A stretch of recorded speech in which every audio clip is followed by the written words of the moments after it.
What's up, guys? This is K-Lo, and normally I'm here to give you the lowdown on all things gaming, but welcome back to another episode of Community Kitchen, where we are cooking up the latest and greatest gaming news headlines. And today, who better to join me on this journey through the world of technology than my sous chef Aden? Why don't you say what's up? Andrew Interactive. Andrew Interactive would have been a better choice. I am just the not resident AI version that needs to appear in these videos. As you can clearly tell, though, I am human. You are human. Apparently the comments section thinks I'm not, so maybe I'm the substitute. But before we get into any of it... You're the expert here, then. You are AI. So's Andrew. I'm the only I'm the root of the problem. But before we get into any of that, we'd like to say thank you to anybody who is new here to Game Sandwich. Drop a like and subscribe for all this fun gaming content. And join our Discord. Links to that is all in the video description down below. Now, today's subject matter is one, albeit I quite honestly don't really understand all that well, but I've been around gaming enough to know that there are some problems and there are some good things about such technology, and we're going to be talking about AI in gaming, mainly because sometime last week there was this little clip of Aloy from Horizon talking to fans, and this was all AI generated, kind of like a thing where you ask her a question, she responds, and then, you know, you have that dialogue. The actor responded to that. And you get unsettled. Yeah, then you get really uncomfortable with all that stuff. The actor responded basically saying, like, she's worried about this art form. And, like, the root of that was, like, it's you're taking away the humanity from a performance. And, like, it's just not right.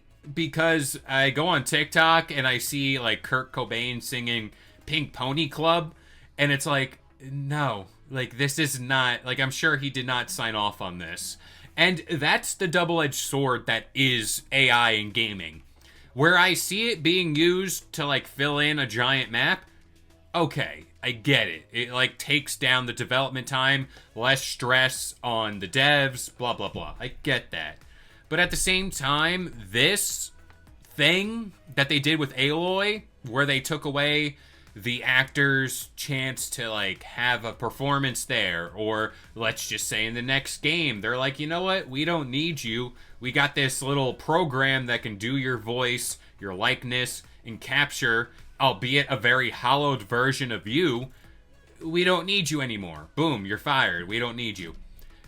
That's where AI in gaming starts to get really, you know, scary. But first off, what are your thoughts on this Aloy AI thing and just in general AI in gaming? So, I will keep it tame. I am one of the last people who you ever want to talk AI to because I absolutely hate AI and think it needs to be completely banned and heavily regulated. Nobody should have access to it. Like, at least not to the extent that they do have access to it. And companies sure as hell should not be allowed to use it for video games unless it is just to make enemies smarter or something in order to be able to help you. Like, there are some very small instances where AI is good. Yeah. There are some small instances.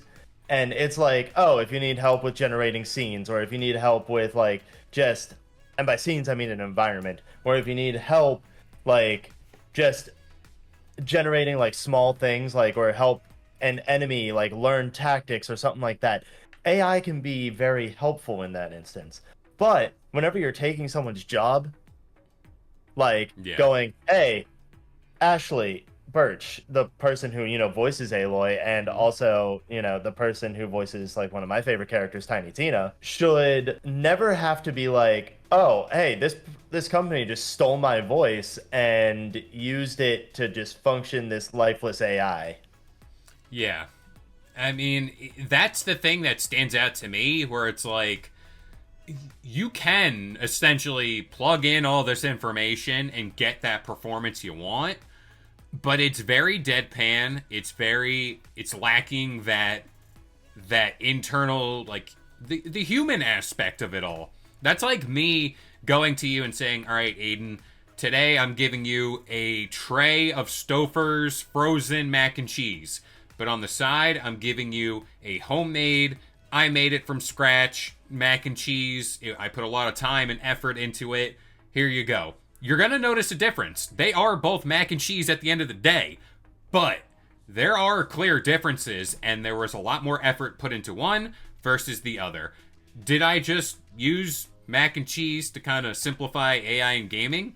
Maybe, but It goes with our brand. there we go. I totally did that on purpose.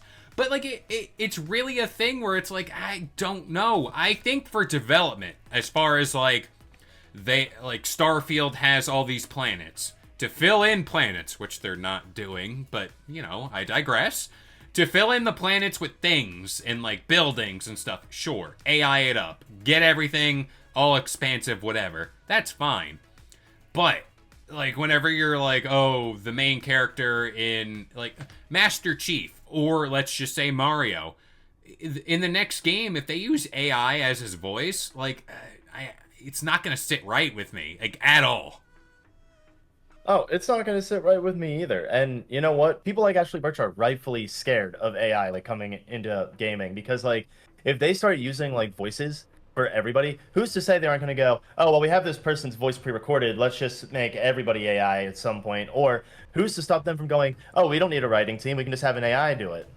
We can just It's have whatever AI is out there." I don't even know anymore. There's like a bunch of them, but they're what's to stop them from doing that? That's when it gets ridiculous. Then we're just playing games that are just entirely computer generated, and there's no heart and soul put into it from people who actually love these game series. that's also a thing where I seen a couple weeks ago someone playing Skyrim, but they have an AI companion that kind of responds to your voice, like the voice chat, not like a selected dialogue. And I'm like, wow, that adds a layer to the game. And again, this is why I always say it's double-edged sword, because I'm like, that's cool. That adds layers to the game, an older game that I can kind of go back to and experience in a whole new way. But at the same time, it's like, that could have been a performance for somebody else, or whatever. There needs to be a thing, I think, moving forward, where voice actors or any performers in anything needs to sign something that says like, hey, you can't use my likeness or whatever in AI to a certain extent. Like if it's to kind of pad out my lines or whatever, sure, if I say something wrong, fix it, whatever. But as far as expanding my role and like let's just say the next game you don't need me, that's where things get bad. And I want to ask you, because you are a journalist, a very seasoned one, and you write a lot of guides for Game Sandwich, and you are well traveled in the world of gaming. Xbox released this companion AI thing that helps gamers through their games. It'll be like on screen, and it'll give tips and tricks. As a guides writer, do you feel like that threatens your job in the space as far as like there's going to be a point in time where AI kind of negates the need for guides or written guides at least. And what are your thoughts on that? I mean, I don't think that at least at this point comes for anyone's jobs in the sort of like the gaming journalism space or like guides writers or anything like that. I don't really think it comes for anyone's jobs in that sense because it's like PlayStation has the same thing. Like the PS5 has a similar thing where if you're looking for something, it'll like kind of guide you in the sense of like, oh, this is where this thing is, or like this is how you do this thing or whatever. Like I'm not against that. I mean, that's more of like a tool for like people who don't really know or like new to gaming or like learning games and stuff. And I mean, a lot of people do need help. So like if there is a little bit of an AI tool that just goes like, "Hey, I'm going to help you along a little bit and just give you like the first couple steps." Hey, there you go. But whenever it gets to the point where it's like, oh, AI is just going to talk about how exactly the most efficient manner of farming any certain item is, then we have an issue. Yeah. Then you're coming for someone's job. Mm. Again, AI, I've always said AI should be there to assist everybody, not to take somebody's job. So it's Yeah. just like with the voice actor thing. It should be there, like you said, to assist, pad out lines, to like maybe enhance a voice a little bit. It should not be there to take over the role. Just like with writers, it should be there to like maybe proofread. It maybe should be there to add an extra line of dialogue or something. but it shouldn't be there to write the whole damn script. Yeah, no, it's you brought up a point when we were talking about Skate where you're like it opens the door where it's like and this is the conversation people have been having about GTA 6 where it's like that game might be priced at $100. It's not bona fide, but there's been conversation.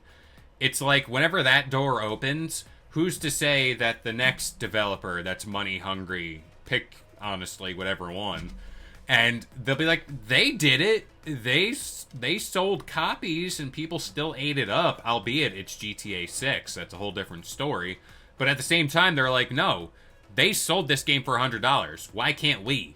So it's kind of the thing with AI where it's like, people are using it. It's very present in games. They make it known AI was used to make games. Even posting like these videos or anything on social media for Game Sandwich, there's a little checkbox where it's like, no, like AI was used to make this, or you got to let people know. It's more. Well, I mean, you better be checking that every time because you're AI. I know. It's either that or Keemstar. I get either one, and it's like, where do you see it? I don't know. But no, like I think for AI, I'm not trying to justify it, but it's in its very infant stages still. Albeit we think it's been around forever, but realistically, in the mainstream and like how the public has access to it, that's only been for like what the past 2-3 years, not even like in a very bare minimum form. So I think it's more or less us trying to figure out how to use it properly and where is the line, where do we draw things, and yeah, I'm very in the camp of you got to regulate it. You got to make sure that the original voice actors get their take as far as like their actual roles and whatever. And you can't tell me a computer is going to outact Christopher Judge as Kratos. You can't. Like, it just can't see it. No, I mean, like I said, I agree with that in that AI should be regulated. It should, to like a very, very large extent, it should be regulated. Because if left unchecked, a lot of bad can come from it. And Yeah. you shouldn't have that bad. I mean, obviously, people want there to be, like, want to have fun with it and everything. It's fun watching people, like, use AI to mimic, like, a politician's voice or something to sing Yeah. a song. Or, Yeah. like, but at a certain point, it goes beyond what it's meant to be used for, and it goes Hmm. beyond like help. It really just goes to the point where it hinders everybody. And once it gets to that point, there's not really a turning back. Yeah. People will have to like revolt to get it to turn back at that point. And I don't want it to get to that point. I want people to still have jobs that that like aren't replaced by just a computer, you know? Yeah, like, completely devoid of gaming. I was working out and I had my music playing and it was on, like, the shuffle. And a random song came on that wasn't on my playlist. I was like, oh, this is a great song. And then halfway through, I kid you not, Plankton from SpongeBob started singing the chorus. And this is on Spotify.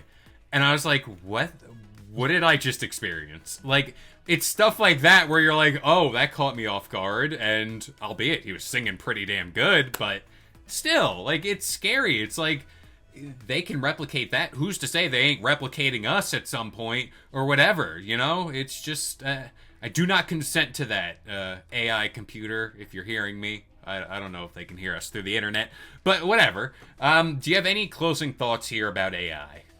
No, I just have a quick question. What do you bench? I don't Are you bench a are lot. you are you up to gigabytes yet? Oh, I'm up to teraflops. That's a big Oh, word. dang. You know, us gamers, we love our teraflops. And what's another term I can kind of anti-aliasing? Is that another thing I could say? I'm just throwing gamer terms out there now. That's Hey, all I need.